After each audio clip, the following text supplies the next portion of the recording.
ಬಸವನ ಬಾಗೇವಾಡಿ ಪಟ್ಟಣದ ಸರ್ಕಾರಿ ಪ್ರಥಮ ದರ್ಜೆ ಕಾಲೇಜಿನಲ್ಲಿ ಪೊಲೀಸ್ ಇಲಾಖೆ ವತಿಯಿಂದ ಡ್ರಗ್ಸ್ ಮುಕ್ತ ಅಭಿಯಾನ ಜಾಗೃತಿ ಕಾರ್ಯಕ್ರಮ ನೆರವೇರಿತು. ಸಿಪಿಐ ಗುರುಶಂತ ದಾಶಾಳು ವಿದ್ಯಾರ್ಥಿಗಳಿಗೆ ಮಾದಕ ವ್ಯಸನದ ಅಪಾಯಗಳ ಬಗ್ಗೆ ಅರಿವು ಮೂಡಿಸಿ ಉಜ್ವಲ ಭವಿಷ್ಯ ರೂಪಿಸಿಕೊಳ್ಳಲು ಕರೆ ನೀಡಿದರು. ಮಾದಕ ವಸ್ತುಗಳ ಮಾರಾಟ ಕಂಡು ಬಂದರೆ ತಕ್ಷಣವೇ 112 ಸಹಾಯವಾಣಿಗೆ ಕರೆ ಮಾಡಲು ಮನವಿ ಮಾಡಿದರು.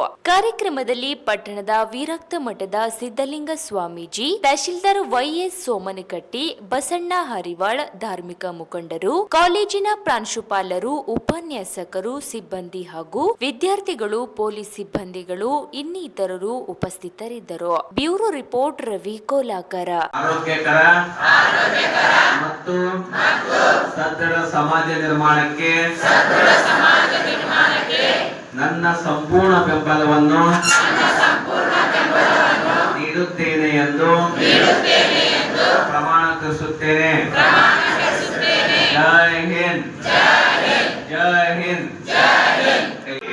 ಇನ್ಫಾರ್ಮ್ ಯಾರಿಗೆ ಮಾಡಬೇಕು? ಪೊಲೀಸರಿಗೆ. ಎದ್ರ ಬಗ್ಗೆ ಇನ್ಫಾರ್ಮ್ ಮಾಡಬೇಕು? ಯಾರು ಮಾರಾಟ ಮಾಡ್ತಾರೆ ಬಗ್ಗೆ ಇನ್ಫಾರ್ಮ್ ಮಾಡಬೇಕು. ಸಪೋರ್ಟ್ ಮಾಡಬೇಕು. ಎದಕ್ಕೆ? ಮಾದಕ ವಸ್ತುಗಳಿಂದ ಯಾರಾದರೂ ಅದಕ್ಕೆ ಅಡಿಕ್ಟ್ ಆಗಿದ್ರೆ ಅದರಿಂದ ಹೊರಗೆ ಬರಲಿಕ್ಕೆ ಸಪೋರ್ಟ್ ಮಾಡಬೇಕು. ಅವರಿಗೆ ಅಡಿಕ್ಟ್ ಆಗೋರಿಗೆ. Next empower. ಮಾದಕ ವಸ್ತು ಮುಕ್ತ ನಿರ್ಮಾಣಕ್ಕೆ ಎಲ್ಲರ ಕೈ ಜೋಡಿಸಬೇಕು. ಅದಕ್ಕೆ ನಾವು ರೈಸ್ ಅಂತ ಒಂದು ಅಭಿಯಾನ ಕೂಡ, ಬೇಡ ಬ್ರೋ ಅಂತ ಒಂದು ಅಭಿಯಾನ ಕೂಡ, ಬೇಡ ಅಂತ ಎಲ್ಲರೂ ಬೇಡ ಅನ್ಬೇಕು. ಒಬ್ಬರ ಕೈಯಿಂದ ಏನೂ ಆಗಲ್ಲ. ಈ ಸಮಾಜವನ್ನ ನಾವು ಎಲ್ಲರ ಕೈ ಚೈಲಿಂಕ್ ಅಂತ ನನ್ನ ಒಬ್ಬನಿಂದ ಎಲ್ಲರೂ ಅವರವ್ರು ಸರಿಯಾದ ಎಲ್ಲ ಸರಿಯಾದ. ನಮ್ಮವ್ರು ಏನ್ ಮಾಡ್ತಾರೆ ಗೊತ್ತಾ? ಬರೀ ನೆಗೆಟಿವ್ ತಿಳ್ಕೊತೀವಿ. ನಿಮ್ ಸ್ಟೂಡೆಂಟ್ ಇರ್ತಾರೆ ನೆಗೆಟಿವ್ ಎಲ್ಲ. ನಮ್ಮ ಫಸ್ಟ್ ಪಾಸಿಟಿವ್ ಗಿಂತ ನೆಗೆಟಿವ್ ಅಟ್ರಾಕ್ಟ್ ಆಗುತ್ತೆ. ಇವ್ರು ಹೆಂಗಿದೆ ಅಂತ ನಿಮ್ಗೆ ಗೊತ್ತಿಲ್ಲ. ನಾವು ಎಷ್ಟೋ ಸ್ಟೂಡೆಂಟ್ಗಳಿಂದ ಎಷ್ಟೋ ಇದರಿಂದ ನಾವು ನೋಡ್ಕೊಂಡಿದ್ದೇವೆ. ಎಷ್ಟೋ ಸ್ಟೂಡೆಂಟ್ಗಳು ಎಷ್ಟೋ ಇದರಿಂದ ನಾವು ನೋಡ್ಕೊಂಡಿದ್ದೇವೆ. ಎಷ್ಟು ಮಂದಿ ಹಾಳಾಗಿದ್ದಾರೆ ಅಂತಂದ್ರೆ ಅಷ್ಟು ಮಂದಿ ಹಾಳಾಗಿದ್ದಾರೆ. ಅದಕ್ಕೆ ನಾವೇನ್ ಮಾಡಬೇಕು? ನೀವೆಲ್ಲ ಸ್ಟೂಡೆಂಟ್ ಲೀಡರ್ಶಿಪ್ ಕ್ವಾಲಿಟಿಯನ್ನ ಡೆವಲಪ್ ಮಾಡೋದು. ಲೀಡರ್ಶಿಪ್ ಕ್ವಾಲಿಟಿ ನಾಯಕತ್ವ ಅಂದ್ರೆ ಏನು? ನಾಯಕತ್ವ ಅಂದ್ರೆ ಏನು? ನನಗೆ ಗೊತ್ತಿಲ್ಲ ಸರ್, ನಾನು ನೋಡೋದು ನನಗೆ ನೋಡೋದು ನಾನು ಹೇಳಿದ್ರೆ ನನ್ನ ಮೇಲೆ ಬರ್ತಾರೆ ಸರ್, ನನ್ನ ಹೆಸರು ಮುಂದೆ ಬರುತ್ತೆ, ನನ್ನ ಹೆಸರು ಇದು ಆಗುತ್ತೆ. ಅವೆಲ್ಲ ಇರಬಾರ್ದು. ನೀವೆಲ್ಲ ಶುದ್ಧ ಲೀಡರ್ಶಿಪ್ ಕ್ವಾಲಿಟಿಯನ್ನ ಡೆವಲಪ್ ಮಾಡ್ಕೋಬೇಕು ಎಲ್ಲರೂ. ಅದಕ್ಕೆ ನೀವು ಕಾಲೇಜ್ ಬರ್ತೀರ. ಲೀಡರ್ಶಿಪ್ ಕ್ವಾಲಿಟಿಯನ್ನ ಏನ್ ಮಾಡ್ಬೇಕು? ಡೆವಲಪ್ ಮಾಡ್ಕೋಬೇಕು. ದಯವಿಟ್ಟು ಏನ್ ಮಾಡ್ಬೇಕು? ನಿಮ್ ಫ್ರೆಂಡ್ಸ್ ನಿಮಗೆ ನಾವು ಪೊಲೀಸ್ ಇಲಾಖೆ ಎಲ್ಲ ಗೊತ್ತಿದೆ. ನಾವು ಹಲವಾರು ಕಾರ್ಯಕ್ರಮಗಳು ಹೋಸಲ ಮಾಡ್ದಾಕನು ಬಸವ ಭವನದಲ್ಲಿ ಮಾಡಿದ್ದೇವೆ.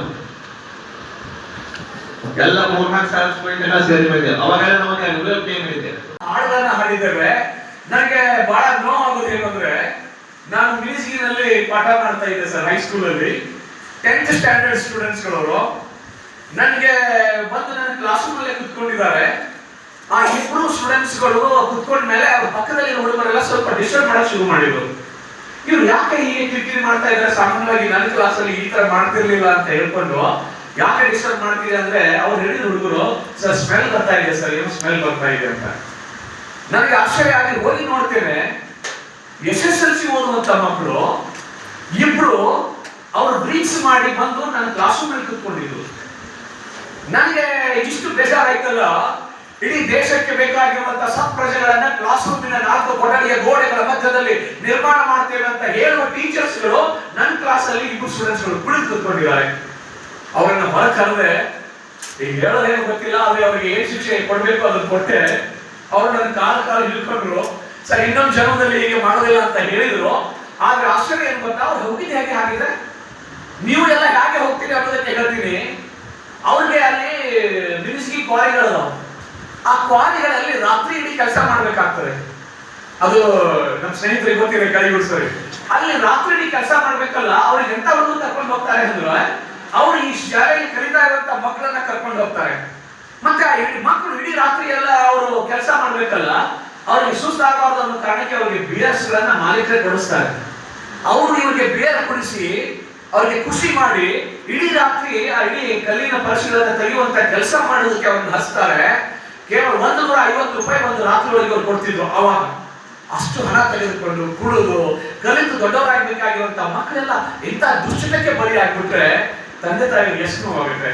ನನಗೆ ಬಹಳ ನೋವು ಏನ್ ಗೊತ್ತಾ, ಬೆಳೆದು ಬಾಳ್ಬೇಕಾಗಿರುವಂತ ಮಕ್ಕಳು ಚಿಕ್ಕ ಮಕ್ಕಳಿದ್ದಾಗ ತಂದೆ ನಿಮಗೆ ಊರುಗೋಲಾಗಿ ನಿಮ್ಮನ್ನ ನಡೆಸ್ಕೊಂಡು ಕೈ ನಡೆಸ್ಕೊಂಡು ಹೋಗ್ತಿರ್ತಾರೆ. ಆ ವೃದ್ಧಾಪ್ಯದಲ್ಲಿ ನನ್ನ ಮಕ್ಕಳು ನನಗೆ ನಡೆಯೋದಕ್ಕೆ ಕಷ್ಟ ಆದಾಗ ಅವರು ಊರುಗೋಲಾಗ್ತಾರೆ, ನನ್ನ ಕೈ ಹಿಡಿದು ಮುನ್ನಡೆಸ್ತಾರೆ ಅಂತ ಹೇಳಿ ತಿಳ್ಕೊಂಡಿರುವಂತ ತಂದೆ ತಾಯಿಗಳ ಮುಂದೆನೆ ಬೆಳೆದು ನಿಂತಿರುವಂತ ಮಕ್ಕಳು ಇಂಥ ದುಶ್ಚಟಗಳಿಗೆ ಬಲಿಯಾಗಿ ಸತ್ತು ಹೋಗಿ ಆ ಸತ್ತು ಹೋಗುವಂತ ಮಕ್ಕಳಿಗೆ ಹೋಗಿ ಇವರೇ ಚಿತೆಗೆ ಅರ್ಪಿಸ್ಬೇಕಲ್ಲ, ಎಷ್ಟು ನೋವಾಗುತ್ತೆ ಗೊತ್ತಾ ಸ್ಟೂಡೆಂಟ್ಸ್ಗೆ, ತಂದೆ ತಾಯಿಗಳಿಗೆ. ಈ ರೀತಿಯಾಗಿರ್ತಕ್ಕಂಥ ಕಾರ್ಯಕ್ರಮ ಹಾಕೊಂಡು ನಮ್ಮ ಬಸವನ ಬಾಗೇವಾಡಿ ಪೊಲೀಸ್ ಸ್ಟೇಷನ್ ವತಿಯಿಂದ ಬಂದಿದ್ರು. ಅದನ್ನು ನಾವು ಕೂಡ ನಮ್ಮ ಮನೆಯೊಳಗಡೆ ಕೂಡ ಅದ್ರ ಬಗ್ಗೆ ಅವೇರ್ನೆಸ್ ಮೂಡಿಸಿದಾಗ ಮಾತ್ರ ನಿಮ್ಮ ಕುಟುಂಬದಲ್ಲಿ ಸಹ ಈ ವ್ಯಸನ ಮುಕ್ತ ಸಮಾಜವನ್ನು ನಿರ್ಮಾಣ ಮಾಡಲಿಕ್ಕೆ ಸಾಧ್ಯ ಆಗ್ತದೆ. ಆ ಕಾರಣಕ್ಕಾಗಿ ಇವತ್ತು ಎಲ್ಲರೂ ಕೂಡ ಮಾತನಾಡುವಾಗ ಯಾವ ವಿಷಯದ ಬಗ್ಗೆ ಮಾತನಾಡಿದ್ರು ಅನ್ನೋದ್ರ ಬಗ್ಗೆ ಗೊತ್ತಾಯ್ತಾ? ಯಾವ ವಿಷಯದ ಬಗ್ಗೆ ಮಾತಾಡಿದ್ರಿ ಹೇಳ್ರಿ, ಇಲ್ಲ ಮೈಕ್ ತಗೊಂಡ್ರಿ.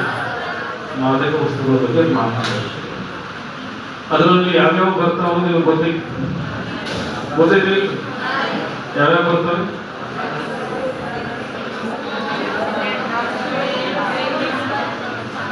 ಎಲ್ರಿಗೂ ಕ್ಷಮಿಸಿ ನೀವೇ ಹೇಳಾಕತ್ತೀವಿ, ಪರಿಚಯ ಹೇಳುವಂತ ಅನ್ಕೊಳ್ಬಿಟ್ಟು ನಾನು.